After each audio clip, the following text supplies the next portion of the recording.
Yo, welcome to the Table Talk podcast, where we sit down, pull up a chair, and we get started.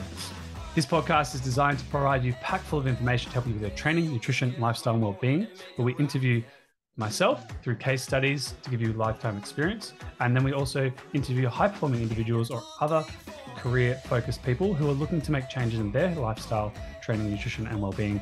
So let's pull up that chair and let's go. And welcome to Table Talk, episode with Tom Merriman. As the name may suggest, yes, he is a merry man himself. He was never sad. He's just always been merry. And he is actually on a journey himself to be an amazing man, not in surname, but in person and personality. Tom and I actually met through just messaging on LinkedIn, and we shared stories with one another. And I was really inspired by what his mission is, which is over the years, he came to Australia, started as a PT, then through education and learning himself, was seen as someone that could educate the masses, became an educator through Fitness Playground, and over the years transitioned, evolved himself as the company evolved into now One Place. And now he's someone who's a contractor to One Place as an educator, but now provides and supports through educational platforms for trainers through many platforms and resources, which he's going to tell us about today, which I'm excited because it's not what I do. That's his job. But here's one product that sounds really cool is Basecamp. So if you've ever been a mountaineer, but of course, Carl, we're all mountaineers. Yes, we all start at base level, and he's got a system and a platform that helps bring people from the base level and works their way up so they could go to the summit, to the top. So the sky is really the limit here with Tom Merriman. So Tom, welcome to the podcast. Thanks for joining us. Thanks, mate. That's a lovely introduction. Yes, it was. I try, yeah. I mean, like Seth said, I try and be a merry man. I try to live up to the name, as my father once did, and his father and his father. Well, what if your mother decided through the line where there was one mum that just went, nah, keeping my name, McLean. Would be in all sorts of trouble here. Well, it could be Tom Merriman McLean. So it then becomes the middle name, the secret name. Only those worthy. Yeah, it's not. I like that it's known. I like that it's out there. I think it's quite a strong name, if I'm honest. It's a great name. Yeah. For those listening, it did take me a few trials. I was like, Merryman? Merryman? He goes, Tom's like, Merryman. Yeah. So, Tom, how have you been? What's news? What's the latest? What is the latest? Absolutely not too much. Just pushing forward. Was as we mentioned, at the expo on the weekend, which was insightful, and it was interesting. It was good to see there's a lot of things going on. But apart from that, just been working within the business and running finished Basecamp this week, which I'm sure we'll cover. So the first intake of that actually finished this week, which is great. So I've now got to go back round and change it all. Yeah. That's the life of a PT, right? Design a program. Good job. Nice. Okay, let's change it all. But it's working. Yeah, but you've tapped out. Stop and start again. Yeah, make it better. Well, let's talk about how you start. So you started as a PT, and talk us through the journey of how you've started and worked your way through Fitness Playground, One Place, and gotten to where you are today. One playground, not one place. One playground. One playground. Yeah. Should have been one playground. Endless experiences. Ooh. That's the tagline. Wow. Catchy, isn't it? I like that. Yeah, it's good. So I started, as you mentioned, I started as a PT in Fitness Playground Newtown, which is the Newtown Club, and it was actually my first PT role within the industry. So I had done my PT qualifications in 4 weeks back in Scotland. 4 weeks. Monday, 4 weeks, Monday to Friday, I did my PT qualification. And you can imagine off the back of that how prepared I felt, and two, how prepared I actually was. I followed that with 2 years of backpacking where I did every laboring job you can ever imagine under the sun, but zero personal training. And I got to the point where I was like, okay, now it's time to get a real job. now it's time to actually start doing the thing that I want to do. So I was like, Mm. okay, let's go get a personal training job. So I'd done a 4 week qualification and 2 years of drinking, for lack of a better way to put it. Classic And going. then, yeah, and if exactly, I mean, if my arms hadn't grown, however, I was well practiced. Um, so I was like, okay, cool, right, let's settle down, let's get into the industry because I knew that it was an industry that I wanted to be a part of. And I, fortunately enough, I got the role at Fitness Playground actually 2 days before my visa was about to expire. So I was in this position where I was a member at Fitness Playground at the time, and I was training there. And I was like, I want to work at this gym. I absolutely want to work at this gym. And I had made this condition in my head. My working holiday visa was about to expire. And in my head, I was like, okay, cool. If I get the role at Fitness Playground, I'll go on to a student visa. If I don't, I'll go home.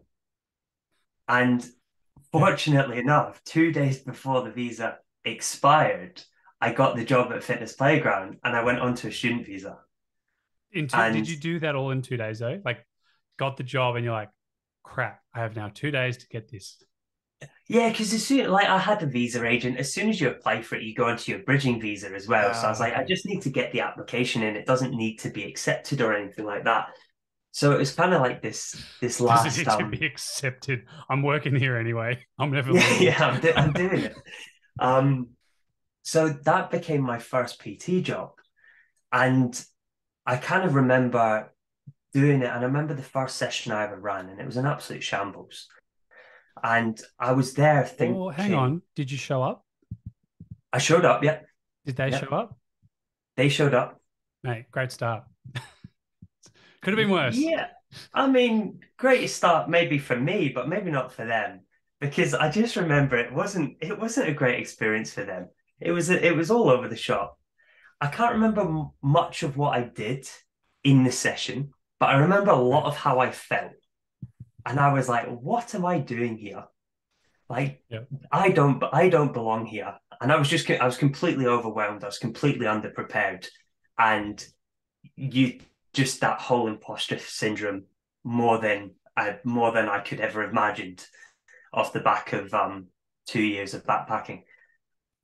And it kind of then I can at this kind of point, I can remember thinking to myself, like, I don't know what, like, I can't make it in this industry. And I can guarantee, and I say this with quite a lot of conviction, if I hadn't ended up at Fitness Playground as my first job, I wouldn't still be in the fitness industry today.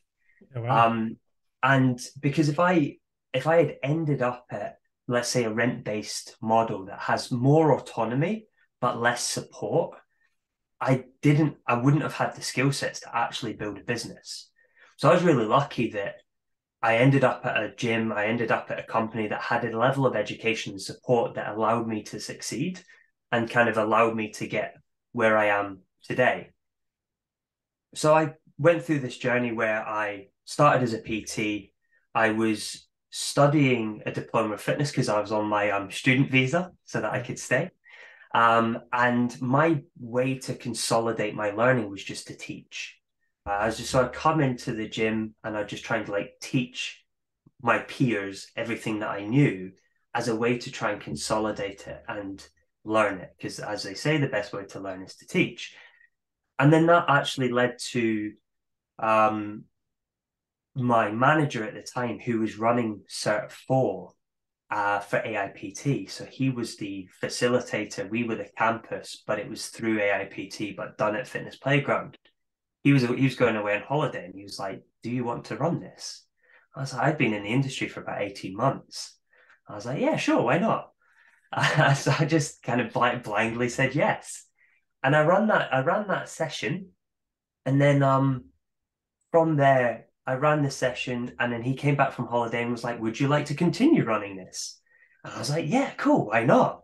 So I ended up just kind of like falling into running the practical of Cert 4. So falling into teaching as more than just a way to consolidate my own learning, but as a vocation, as a kind of role. And then because I started doing more and more of it, when Fitness Playground were growing, they were looking for a learning and development coordinator, someone to move into the head office and start building all the training and developing for training and development and the materials for the company. And they were like, well, I guess the logic was, you like education. Would you like to do this? And I just, again, just kind of You went, do? yeah, sure. I love learning. Really? Yep. Yeah. Well, And I just went, yeah, sure. Why not? So I just moved to from just to PT. backpedal on that though. So Yeah. we've had our first session 18 months ago. Feel like it was a shambles. In that moment, did you like go to the manager there? Because as you said, for those that are curious, right, you've got to, so there's like several models. You've got model one, which is pay rent, have access to the space. That's it. Some rental models, you pay rent and you have a PT manager that, so like you check in with once a month for feedback. You've got employment, which obviously maybe weekly or fortnightly or monthly development. And then you've got kind of a mentoring arrangement, which is where you pay a flat fee for, say, a year. And then you have access to calls or the mentor for whenever you have a problem. So what model was Playground working on? Was it pay rent and have it like you've got a PT manager there or? No, so Fitness Playground works on a percentage model. Yep. So essentially they have the easiest way to describe it is the less support you need, the higher percentage per session that you earn. Yep. So they have a level system where it's level one, level two, level three. It's sessions are charged at a flat rate set by the company, and the trainer earns X amount per hour for the times that they're doing the sessions. Yep. And as you move from level one to two, you earn a higher percentage of the session. And then as you go to level three, where you need less support, you earn even more. So they do it in a way that you don't pay rent.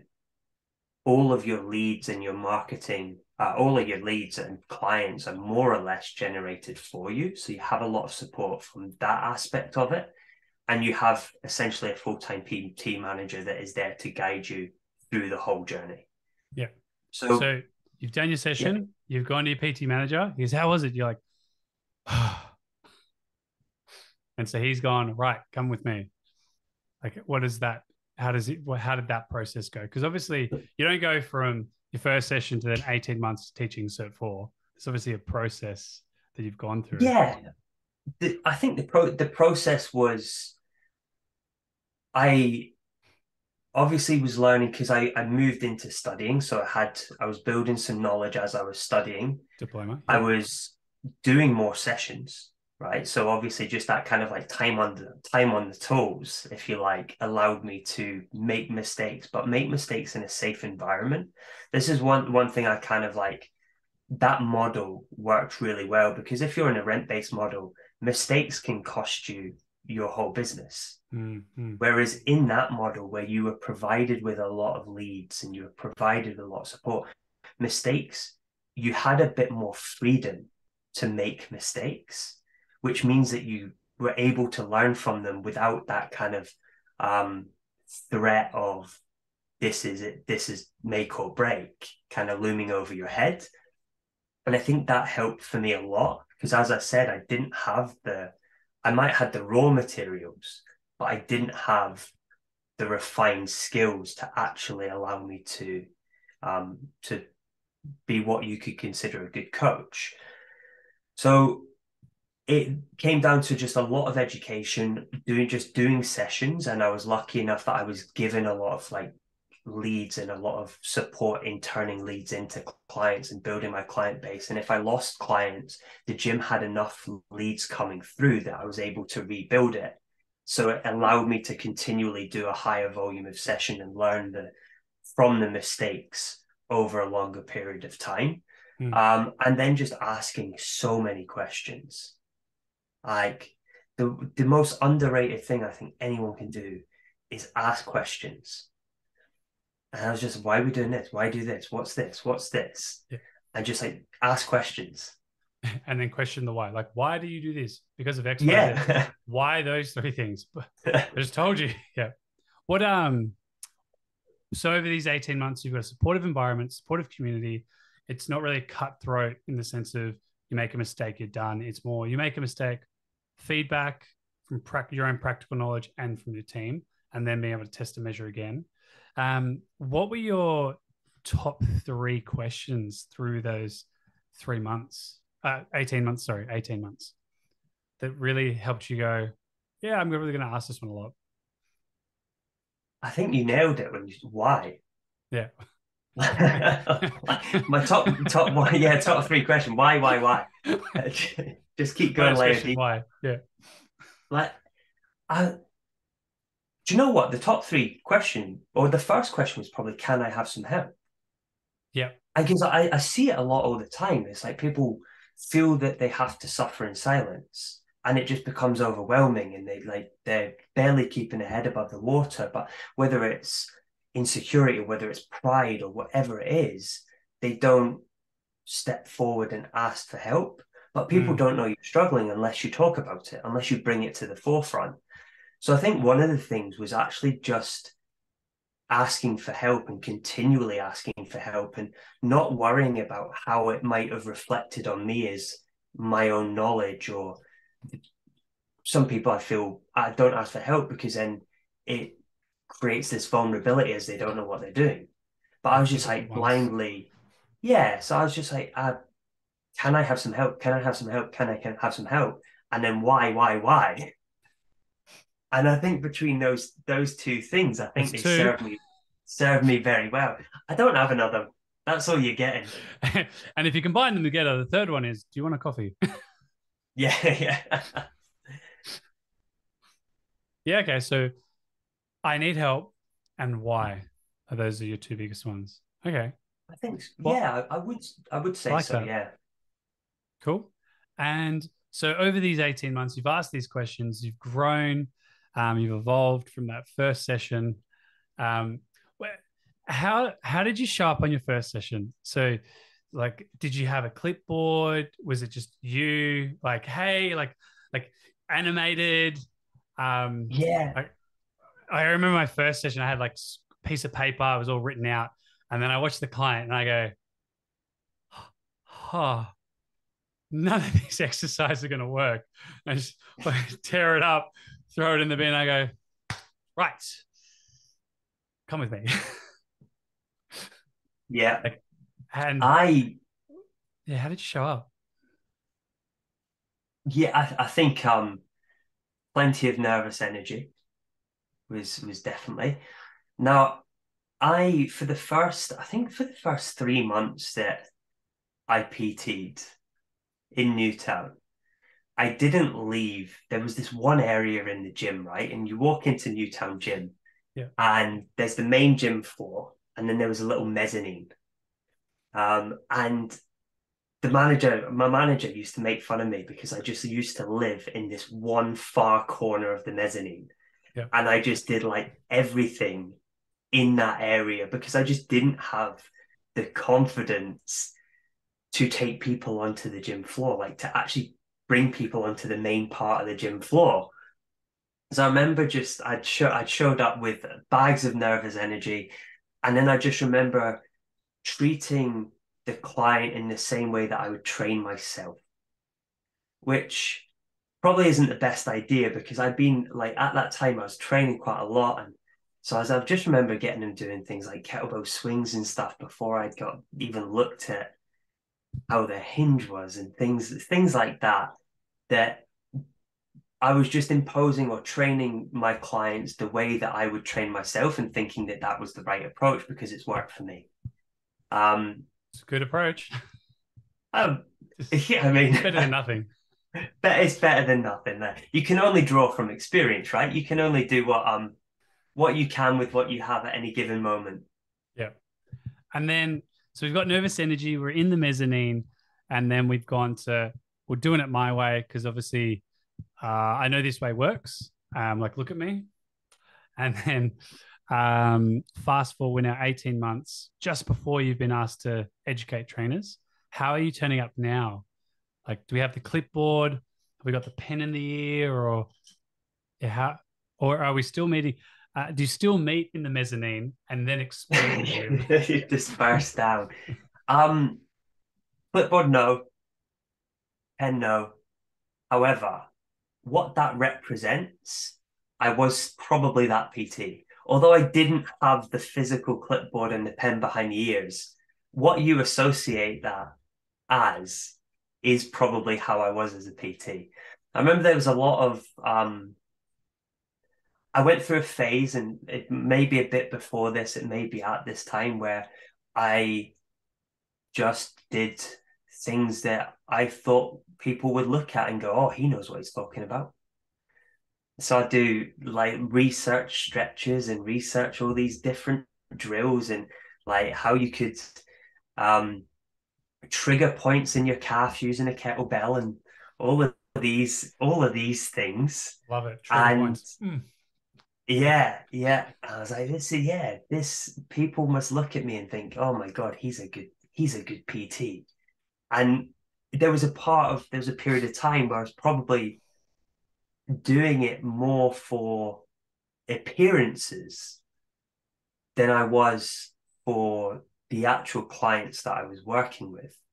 And that was probably maybe not at the time of that 18 months, but it was probably around that time. Because if you think of that Dunning-Kruger effect, right?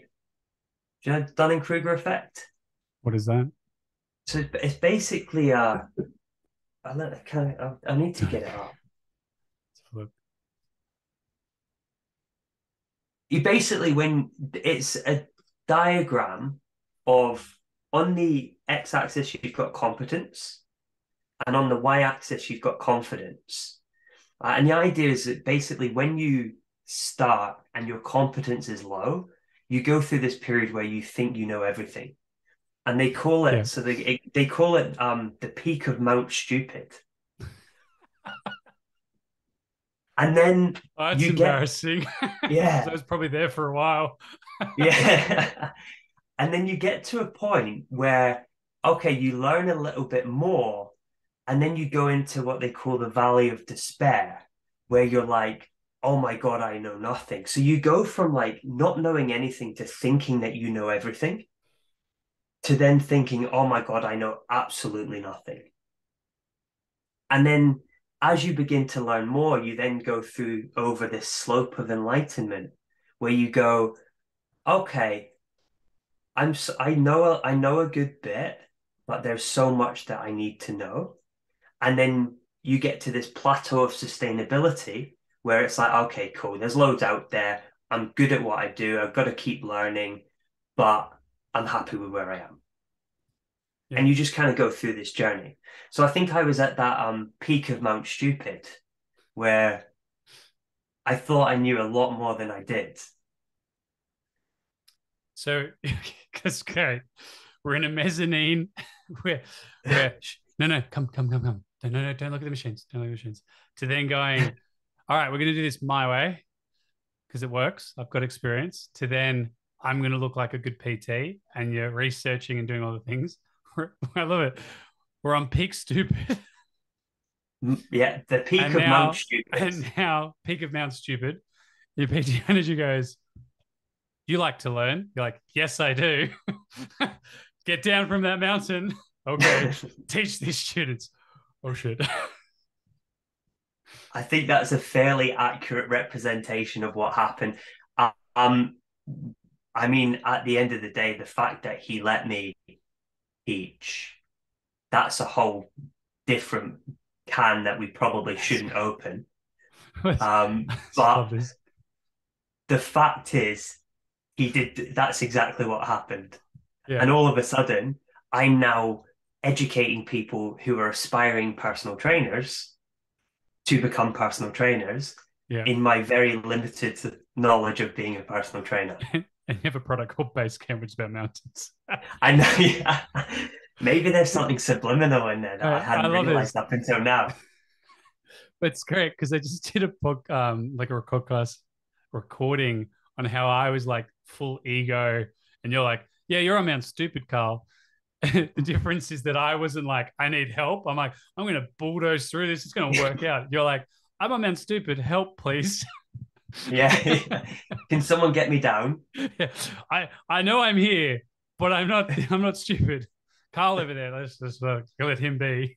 It's great. He's the head down, eyes That's closed. I'm an emu Can't on a lose. mountain. Yeah, wow. So and now so we're teaching students, and was it the same experience for you like 18 months ago? Like, oh wow, this isn't a great experience. Same when you were teaching the students, or were there some fundamental things you've learned over that 18 months that you were like, okay, these are the things that I've done that I can see by doing this, I've improved. Now I'm a great trainer. And did you apply that to the teaching, or were you just in the corner teaching the classes, your mezzanine? No, How by did you that go? point, I didn't need the mezzanine anymore. They'd taken the training wheels off, and there was me on my bicycle riding proud. Oh, look, the analogies rolling off. Love it. I know.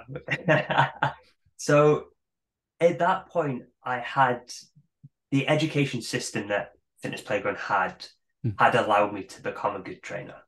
Because they had a good system, a good way of training the coaches, training myself, and that ultimately led to me then feeling like I actually could contribute to the group of people, Yeah.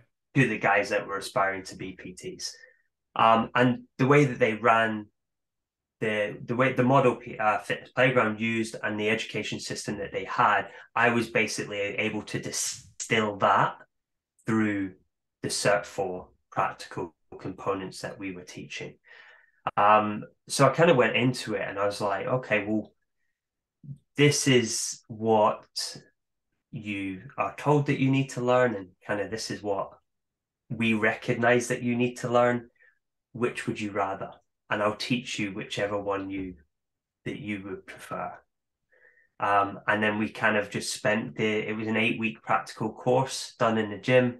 And it was very much spent around just giving them what we believed were the tools that they needed to succeed. Okay, so more tailored approach. I guess Yeah. for those that for everyone that's listening is like usually in the fitness industry we go through Cert 3, Cert 4, and now we can train people. Man, Tom, it's great because you're someone who's been doing this. What are the misconceptions? Because there's so many companies out there. I think I've got a spreadsheet with about 24 different certification or providers. What's a misconception that a lot of people might get from the standard companies out there compared to what fitness, the One Playground's providing? What is it? What do you mean by that? A misconception. So a lot of the time people go Cert 3, Cert 4, I'm now going to make 100 million, 100, not 100 million, God, give me that. But 100,000 a year. Like I'm just going to walk in the gym and I'm going to kill it. So, and that's what a lot of people are getting. However, what you've been mentioning, you've just said, like, you've gone through this journey of, I need help. Why? And now through this, you're now going, how can I help you? And like, why do you want to be this trainer? Like, where are we going? What's the journey here? So, I think what? that I think there's a fundamental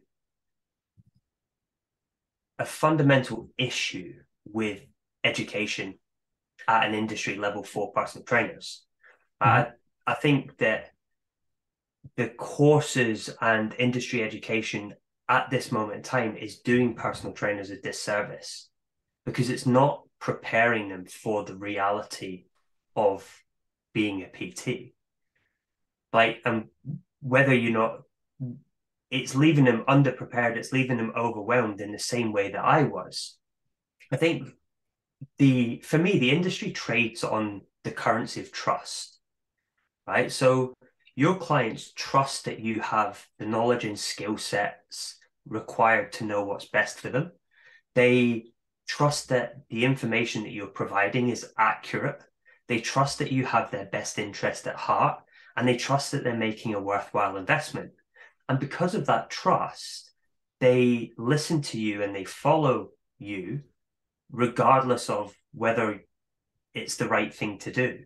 They would follow you off the cliff, right? They place their well-being in your hands as a PT. You're almost on, as I said, blind trust.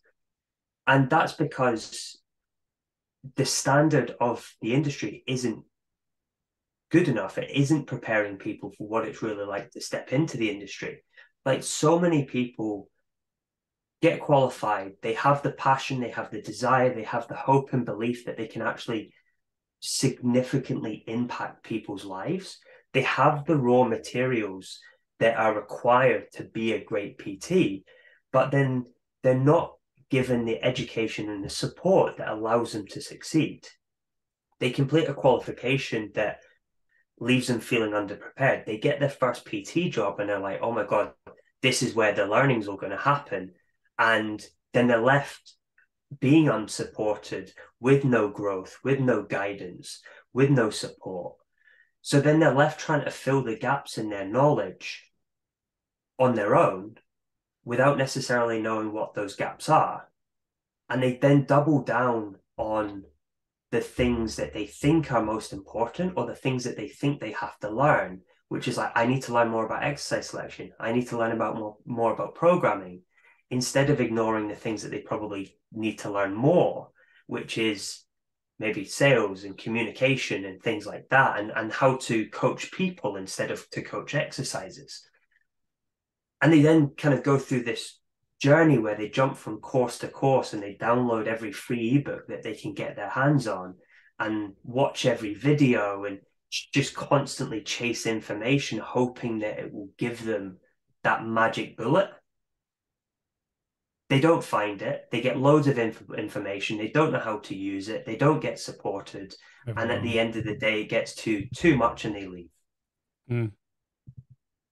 Like that's a fundamental problem that so many coaches or so many PTs are experiencing, which is why the turnover of a PT or the lifespan of a PT is so high. Or so I should say that the turnover of a PT is so high and the lifespan of a PT is so low. 6 to 12 months. 6 to 12 months, right? And that's the journey that people go on. So for me, the whole building the education at Fitness Playground, like my goal, my overarching goal is to transform industry education. Like that's why I do what I do. And it's because I was that person, but I was lucky enough to fall into an environment that did have the education and did have the support that allowed me to succeed. But I know that that's a luxury that so many other PTs aren't afforded. So many other PTs don't have that. And they end up getting into the industry with so much hope and so much potential, but going back to the job that they tried so hard to get away from in the first place. And I don't know if that's a misconception. I don't know if that's a complete tangent, but that's ultimately, I think that the misconception is that they're sold on success. They're sold on what the lifestyle of a personal trainer is without necessarily being equipped with the reality of what it takes to succeed. Mm. It's still a job at the end of the day. Still time has to go in. With Yeah. just to pivot that a little bit, because some people would be like, wow, like it's some of the things you've said. I'm like, man, I remember all the ebooks and the people that I would download, and it caused to be overwhelmed, but underwhelmed action. So no action was really taken. Yeah. All this information through the head and just paralysis, stuck. So Don't know what to do with it. Yeah, so we've got fitness one playground now, but fitness playground back in the day, we've got one playground now. We've got someone we can follow. Who else out there are role models that like you would have followed through your journey that helped inspire or you would talk with or learn from that would help you apply more information or apply more to your clients and the experience of becoming a great trainer? Who else like comes to mind for you? That's a great question. I was surrounded by great people at Fitness Playground. I think one of the things that they did really well and do continue to do really well is that they hire great people. And the people that I was surrounded by were all in a place where they were hungry to learn and they were hungry to develop. And because of the model that Fitness Playground operates under, there wasn't this competition where you learn something and you need to hold it on for dear life so that you can try and get above the other trainers in your gym so that you can get more clients, so that you can pay rent, so that you can succeed. Like there wasn't that need. And as a result, it created like an information share culture where everyone was happy to share information and help each other grow. So there were people within like my manager and peers and people that I kind of came up with through that company that all had a massive, massive influence. But I was lucky enough to be exposed to them on a day-to-day basis, which allowed me to bounce ideas, make mistakes, learn from other people and what other people were doing. And I think that significantly increased my learning curve. Because I remember going in when I started teaching and stuff, I remember having a conversation with Justin, the CEO, and I was like, I've only been doing this for like 2 years. He's like, well, but what you've done in 2 years is the equivalent of what someone else has done in 5 or 7 or 10. It was like, time isn't necessarily reflective of experience. And that stuck with me. So I've been lucky enough to be surrounded by people on a day-to-day basis within that company that has ultimately allowed me to get where I am. So we got Justin. But yeah, what are some names that's because not everyone's fortunate enough to work in one playground, right? Yeah. So like I can add you on Instagram or I can follow you on LinkedIn and I can start a conversation. But what other we got Justin as well. Who Yeah. else? Like I know Clinton Hill. Matt Duncan. Duncan. So there's a few. Yeah. Matt Duncan. Matt Duncan, yeah. Yep. Any other people that come to mind? Yeah, so I look, Rob Lyon was someone, he's an exercise physiologist, but he runs a business called Lion Health. But he actually ran my diploma of fitness, and he's very much the person who probably originally put me on the course that I'm on now. Yeah, wow. So I have a lot to thank him for. There was the manager at the time at Fitness Playground, a guy called Darius Allegan, who's working in Brisbane now, and I think he's just started a new company. I can't remember the name. Actively, it's called Actively. Matt Duncan, who's now the head of coaching at One Playground, is an absolute wizard. I also did. I love when did people say mention. that a wizard. I love when people Yeah, say they're a wizard. he's like Gandalf. Yeah. Yeah.